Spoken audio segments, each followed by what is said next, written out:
الحمد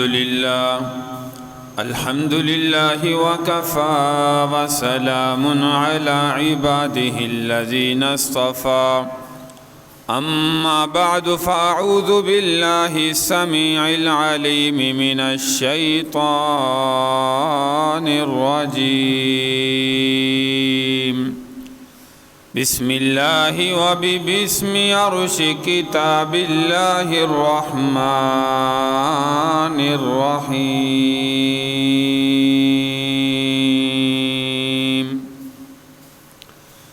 أولئك على هدى من ربهم وأولئك هم المفلحون قال رسول الله صلى الله عليه وسلم طلب العلم فريضة على كل مسلم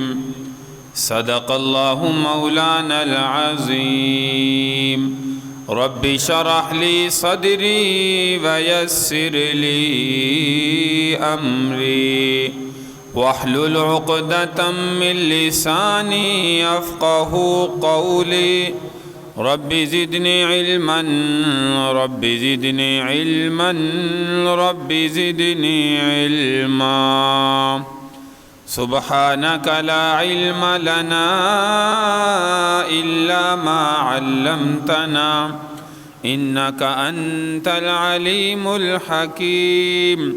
يا رب صل وسلم دائما أبدا على حبیبک خیر الخلق کلہم۔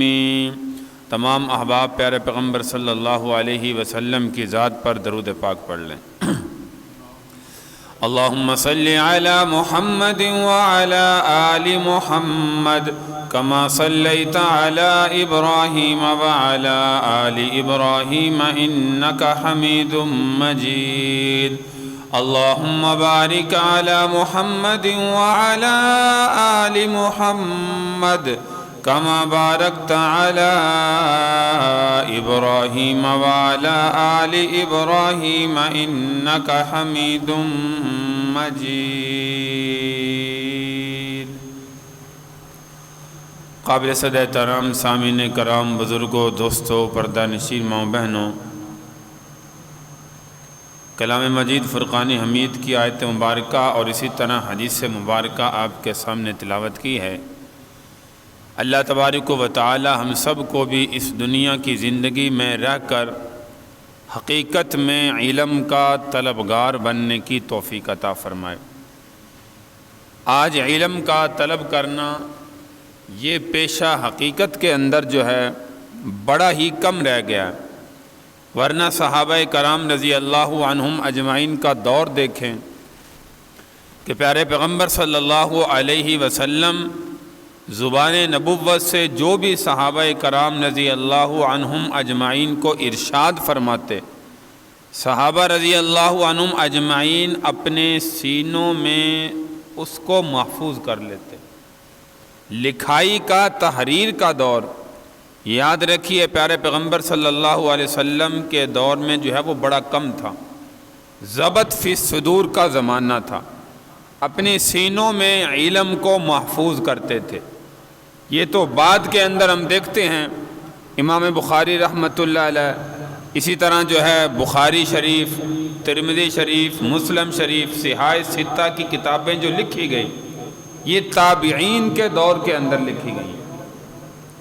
ورنہ صحابہ کرام رضی اللہ عنہم اجمعین کے دور میں ہمیں کوئی کتاب نہیں ملتی کہ صحابہ نے کوئی حدیث کی فلاں کتاب جو ہے وہ لکھی ہے۔ تمام صحابہ رضی اللہ عنہم اجمعین ضبط فی الصدور اپنے سینوں میں علم کو محفوظ کرتے ہیں، حتیٰ کہ کلام مجید فرقان حمید بھی صحائف عثمان میں ہمیں ملتا ہے کہ حضرت عثمان غنی رضی اللہ تعالی عنہ نے یہ کچھ جو ہے وہ تحریر کروایا تھا، اور احادیث مبارکہ کی کتاب پیارے پیغمبر صلی اللہ علیہ وسلم کے دور میں لکھی گئی جو ہے وہ ہمیں نہیں ملتی۔ تابعین کے زمانہ میں جو صحابہ کرام رضی اللہ عنہم اجمعین تھے، ان سے سن کر وہ پھر کتابی شکل کے اندر جو ہے بخاری شریف، مسلم شریف، ترمذی شریف، یہ تابعین نے اپنے دور کے اندر جو ہے یہ کتابوں کے اندر احادیث مبارکہ کو جو ہے وہ محفوظ کیا، جو آج ہمارے سامنے بخاری شریف، مسلم شریف کی صورت میں جو ہے اللہ کے پیارے پیغمبر صلی اللہ علیہ وسلم کے فرمان جو ہے وہ موجود ہیں۔ اور اس وقت میں علم کی طلب کے لیے مسلمان بڑا دور دراز کا سفر کیا کرتے تھے کہ ایک ایک حدیث کو سننے کے لیے، ایک ایک مسئلہ پوچھنے کے لیے ہزاروں میل کا سفر طے کر کے پھر جا کے اپنے اساتذہ سے جو ہے وہ ایک حدیث یا ایک مسئلہ جاف کر جو ہے وہ دریافت کیا کرتے تھے۔ آج ہمارے دور میں تو آسانی ہو گئی کہ ہمارے پاس جو ہے وہ علماء بھی ہیں، قراء بھی ہیں، تمام کچھ ہیں، مفتیان کرام بھی ہیں، ہم ان سے جو ہے وہ جو دل میں مسئلہ جو ہے وہ پیدا ہوتا ہے، پتہ چلتا ہے کہ یہ مسئلہ ہمیں نہیں پتہ، وہ فوراً اپنے علماء سے، مفتیان سے پوچھ لیتے ہیں۔ لیکن پہلے وقت میں یاد رکھیے کہ اتنی آسانی نہیں ہوتی تھی۔ جہاں پہ جو عالم یا اسی طرح جو صحابی زندگی گزار رہا ہوتا تھا، دین لوگوں تک پہنچا رہا ہوتا تھا، وہاں تک سفر کر کے جانا پڑتا تھا۔ اگر کسی امام کا پتہ ہے کہ فلاں موقع پہ، فلاں جگہ پہ وہ موجود ہیں، فلاں ملک میں، فلاں شہر میں رہتے ہیں، اتنا سفر کرتے اور وہاں پر جا کر وہ ایک مسئلہ دریافت کرتے یا کوئی جو ہے وہ پوچھ کر اس پر جو ہے وہ پھر عمل کرتے۔ تو طلب العلم فریضۃ علی کل مسلم، یہ دین کا علم طلب کرنا ہر مسلمان پر جو ہے وہ اتنا ضروری ہے، واجب ہے، جس سے انسان کو اپنی ضروریات زندگی کی جو ہے وہ آسانی سے گزارنے والا ہو سکے، پاکی ناپاکی کا پتہ چل سکے۔ یہ یاد رکھیے جو دنیا کے فنون ہم سیکھتے ہیں، اسکول کالج کی تعلیم، یونیورسٹی کی تعلیم، یہ تو انسان کے پیسہ کمانے کے لیے کہ آج ہمارا بچہ جو ہے وہ ڈگری حاصل کرنے والا بن جائے، اور جب ڈگری حاصل کر لے، ڈپلومہ مل جائے، اس کو ڈگری مل جائے، اس کے بعد کوئی اس کی اچھی پوسٹ لگ جائے، اچھی نوکری مل جائے، صرف یہی مقصد ہے اور کوئی مقصد جو ہے وہ دنیا کے اندر نہیں۔ تو میرے بھائی، دین کا علم وہ علم ہے جس کی بشارتیں کلام مجید کے اندر، احادیث مبارکہ کے اندر پیارے پیغمبر صلی اللہ علیہ وسلم نے جو ہے وہ ذکر فرمائی ہے۔ جیسے کلام مجید میں کنتم خیر امت اخرجت للناس تأمرون بالمعروف وتنہون عن المنکر، اسی طرح حدیث مبارکہ میں خیرکم من تعلم القرآن وعلمہ، کہ تم میں سب سے بہترین لوگ وہ ہیں جو کلام مجید کو سیکھتے ہیں اور دوسروں کو سکھاتے ہیں، بہترین لوگ قرار دیا گیا۔ اسی طرح طلب العلم فریضۃ علی کل مسلم، کہ علم کا طلب کرنا ہر مسلمان پر فرض ہے، فرض۔ لیکن دین کا علم سیکھنا آج جو ہے وہ کچھ بندے جو ہے وہ محسوس ہی نہیں کرتے، ضرورت نہیں سمجھتے، باقی کہتے ہیں کہ ہاں اسکول میں اپنے بچوں کو بھیجنا، اسی طرح وہ دنیاوی فن حاصل کرنا، یہ ہمارے لیے جو ہے وہ نعوذ باللہ ضروری بن چکا ہے۔ تو اس لیے میرے بھائی، قبر تک، ماں کی گود سے لے کے قبر تک، گور تک، یعنی کہ علم حاصل کرنا یہ مسلمان کی زندگی کا حصہ ہے۔ کچھ بیچارے بزرگ جو بن جاتے ہیں، بڑی عمر کے لوگ ہو جاتے ہیں، وہ کہتے ہیں جی اب ہم سیکھیں گے۔ لوگ کیا کہیں گے کہ بڑھاپے میں جو ہے وہ یہ قرآن کی سورت سیکھ رہے ہیں، بڑھاپے میں نماز سیکھ رہے ہیں، پوری زندگی کہاں خرچ کر دی۔ ایسا میرے بھائی جو ہے وہ نہیں سوچنا چاہیے۔ جب سے انسان ماں کے پیٹ سے بچہ پیدا ہوا، قبر تک، گور تک انسان کو علم حاصل کرنا چاہیے، چاہے وہ جس عمر کے اندر بھی ہو۔ سینکڑوں واقعات تابعین کے،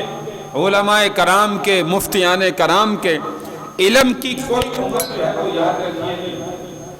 کہ سمجھا جائے کہ علم جو ہے وہ اتنی عمر تک جو ہے وہ ہم سیکھ سکتے ہیں، اس کے علاوہ جو ہے وہ ہم نہیں سیکھ سکتے۔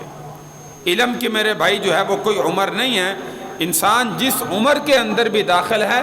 ہر عمر کے اندر جو ہے وہ علم کو حاصل کرنا چاہیے۔ یہاں سے امام بقی الدین رحمۃ اللہ علیہ، امام بقی الدین ابن مخلد رحمۃ اللہ علیہ کا واقعہ یاد آیا۔ وہ اپنے دور میں علم حاصل کرنے کی غرض سے اپنے گھر سے جو ہے وہ نکلے، گھر کے سفر سے جو ہے وہ سفر کا آغاز کیا، کچھ کپڑے لیے، کچھ تھوڑی سی چیزیں لی، گٹھڑی میں باندھی اور جو ہے وہ لے کر جو ہے وہ سفر پر نکل پڑے۔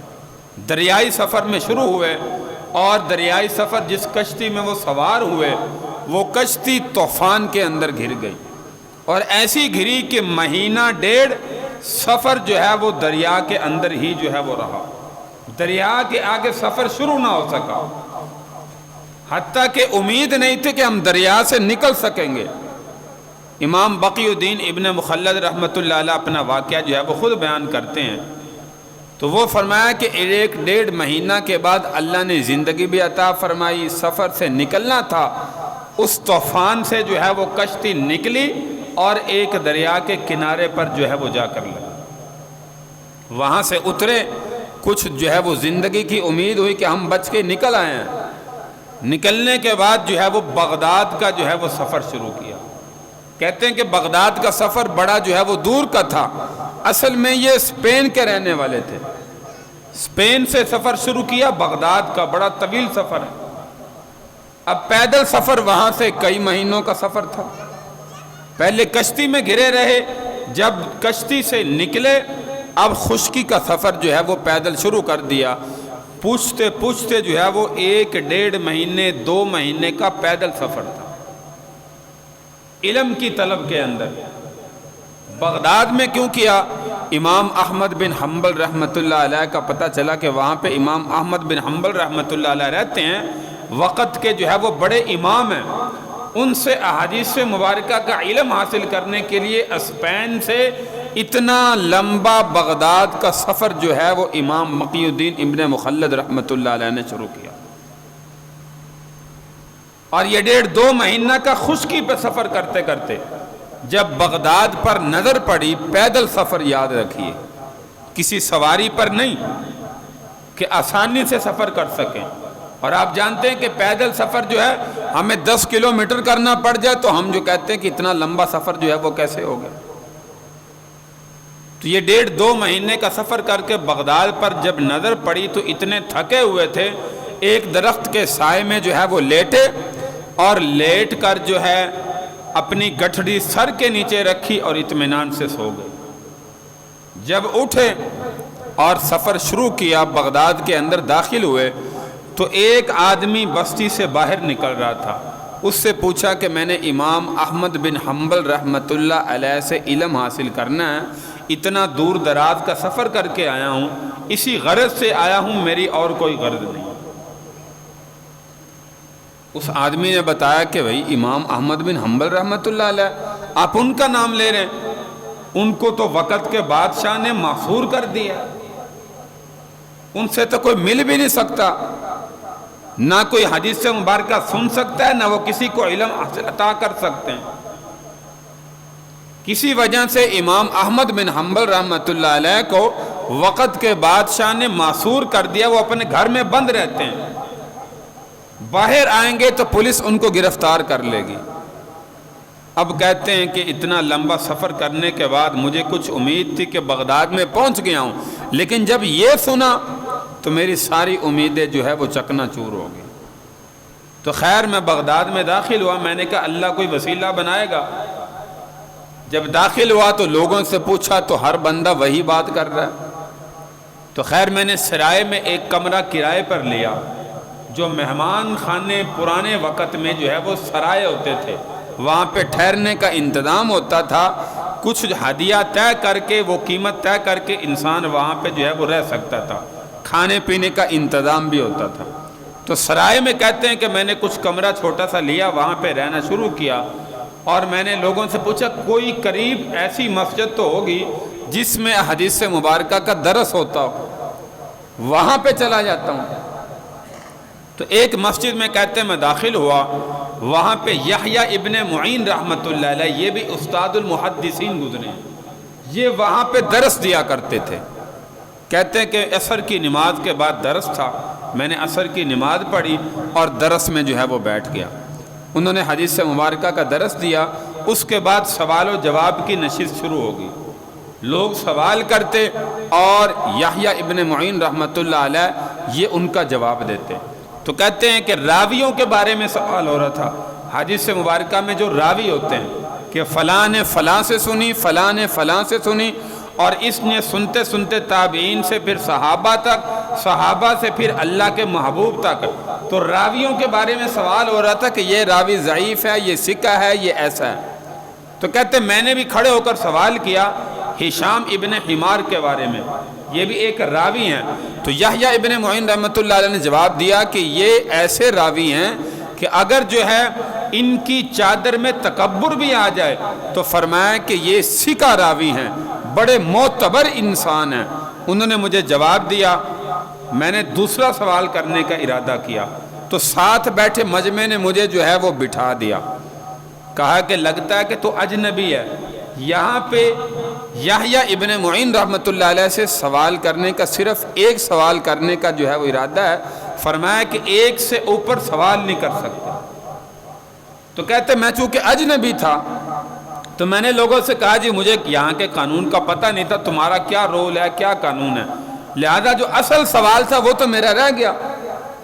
مجھے ایک سوال صرف اور کرنے دو، میں بڑا دور دراز سے سفر کر کے آیا ہوں۔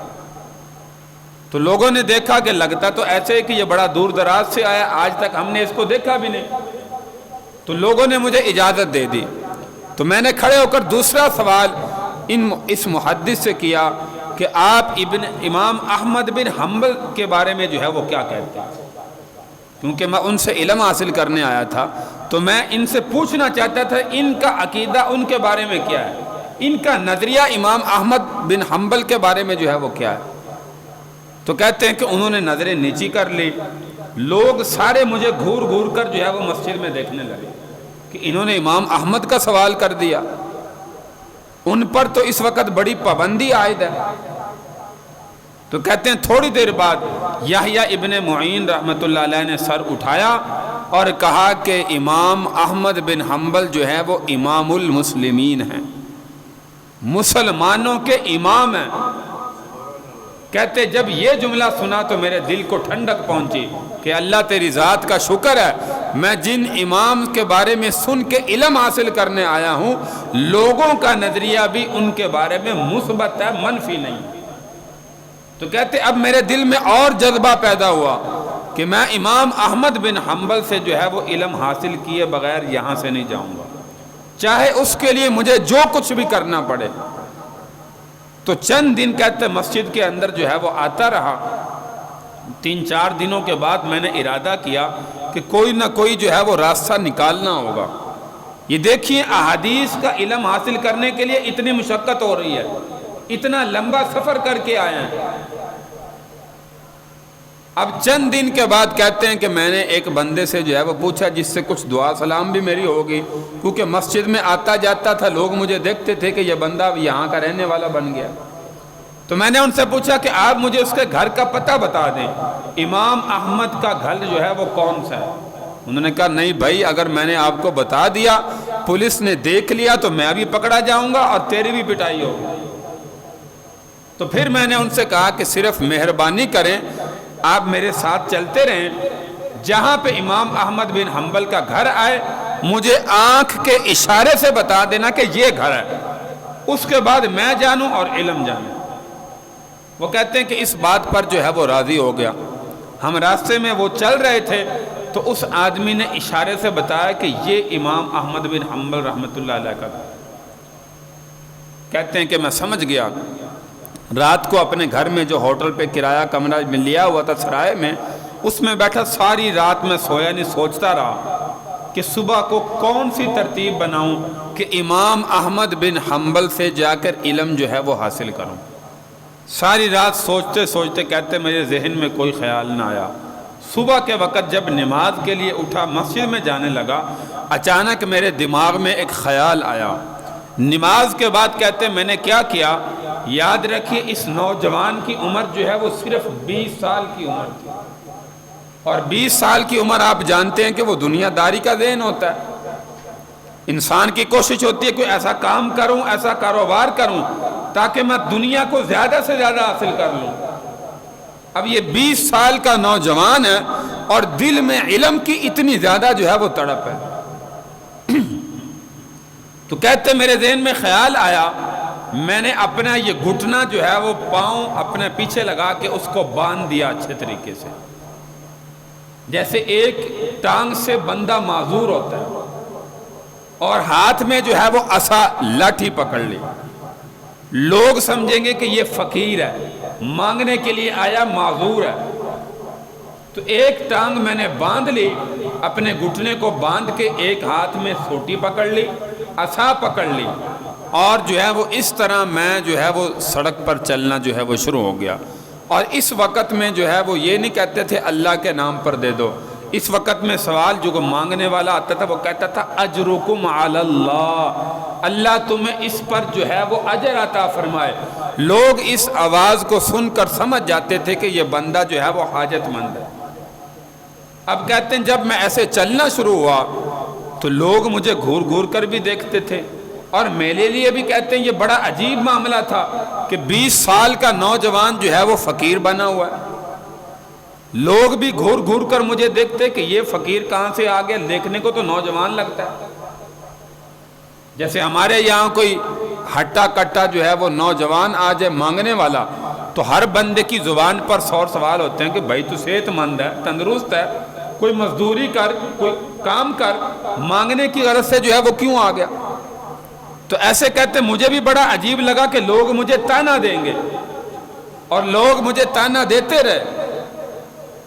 لیکن جب دوپہر کا وقت ہوا، جس وقت لوگوں کی آمد و رفت گرمی میں کم ہو جاتی ہے، اس وقت میں نے کہا کہ میں امام احمد بن حنبل رحمۃ اللہ علیہ کے دروازے پر جاؤں گا۔ دوپہر کے وقت میں چونکہ لوگ قیلولہ بھی کرتے ہیں، جو پیارے پیغمبر صلی اللہ علیہ وسلم کی سنت ہے کہ دوپہر کو تھوڑی دیر آپ سویا کرتے تھے،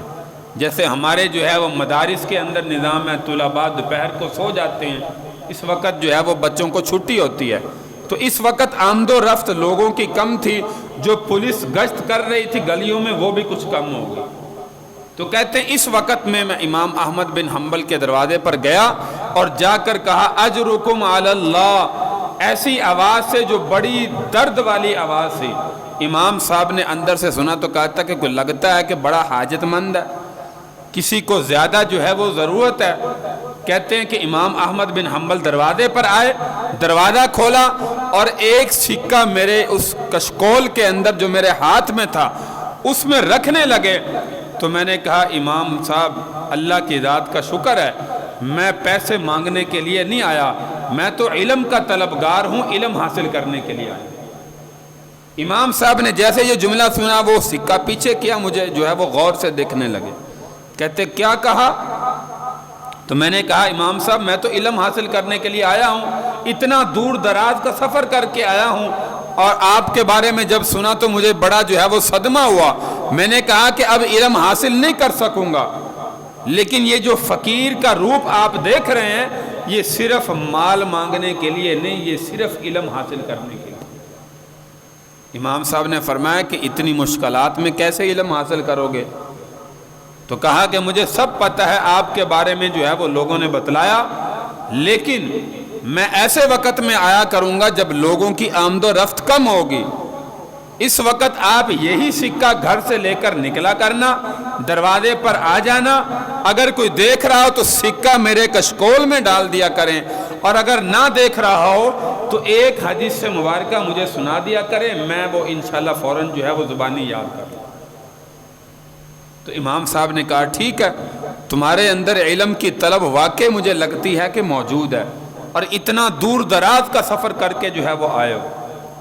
تو اب یہ نوجوان دیکھیے، 20 سال کا نوجوان، 1 سال مسلسل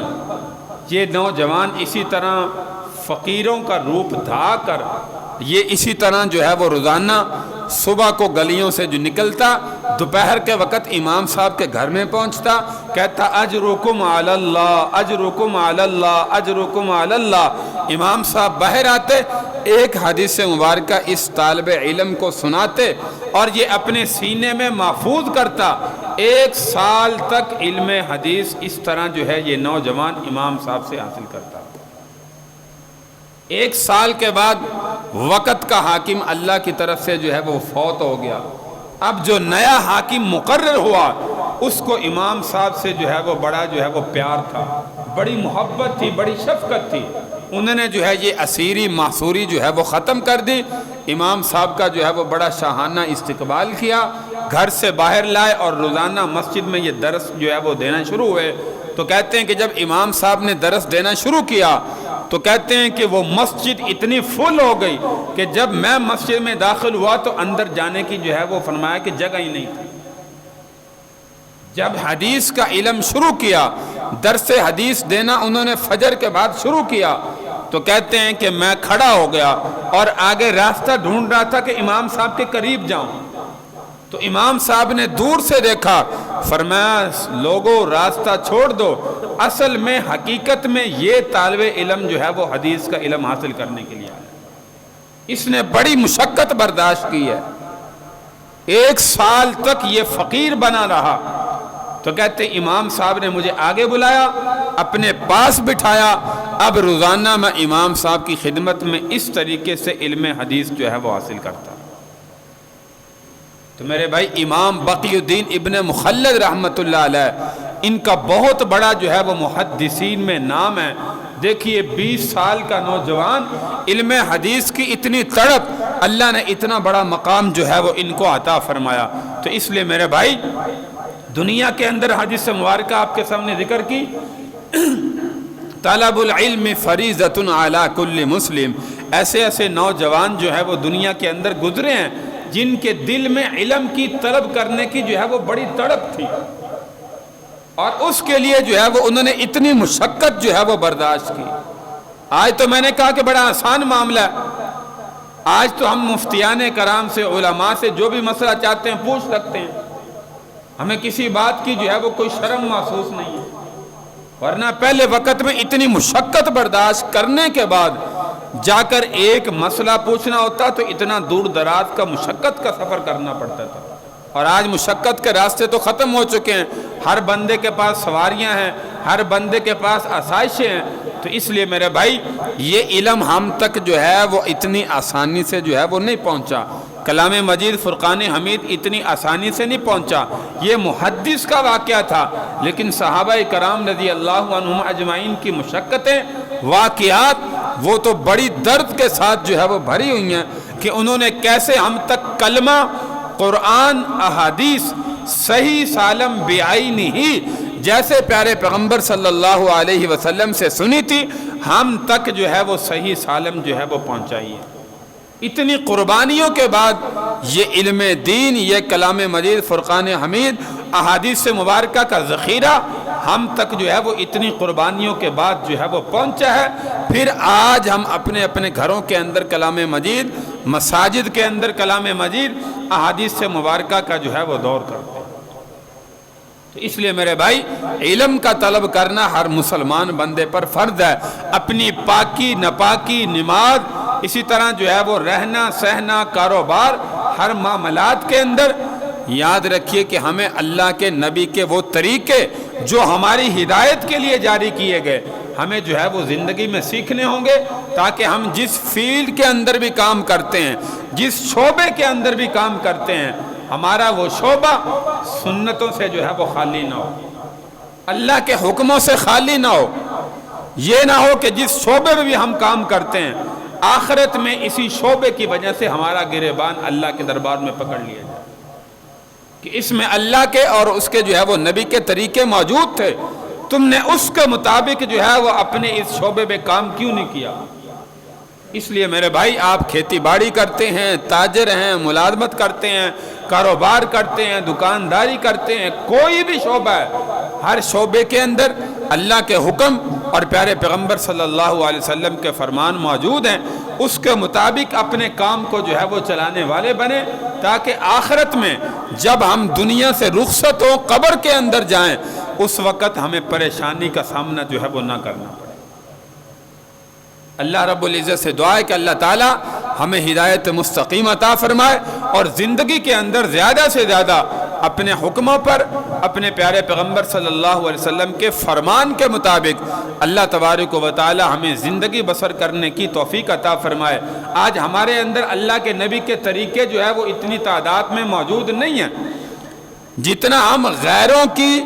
خوشی کے اندر اور غیروں کے طریقوں کو اپنی زندگی میں اپنانا فخر محسوس کرتے ہیں۔ آج نوجوان دیکھیں، ہمارے بچوں کی تربیت دیکھیں، اس میں زیادہ مسلمانوں کے بجائے غیر مسلموں کے طریقے جو ہے وہ دیکھنے میں نظر آتے ہیں۔ اس لیے میرے بھائی، ہماری کامیابی اللہ اور اس کے رسول کے حکم کے اندر ہے، ہماری کامیابی غیروں کے طریقوں میں نہیں ہے، ہماری کامیابی اللہ اور اس کے رسول کے فرمان میں ہے۔ اگر اس کے مطابق زندگی گزاریں گے تو پھر یاد رکھیے کہ دونوں جہاں میں کامیابی ہے۔ اور ہمارا مسلمانوں کا ایمان اور عقیدہ ہے کہ یہ تو چند دن کی عارضی زندگی ہے، یہ دنیا کی چند دن کی عارضی زندگی ہے، یہ ختم ہونے والی ہے۔ ہمیشہ کی زندگی تو ہماری آخرت کی زندگی ہے، اللہ جو ہمیں جو ہے وہ عطا فرمائے گا۔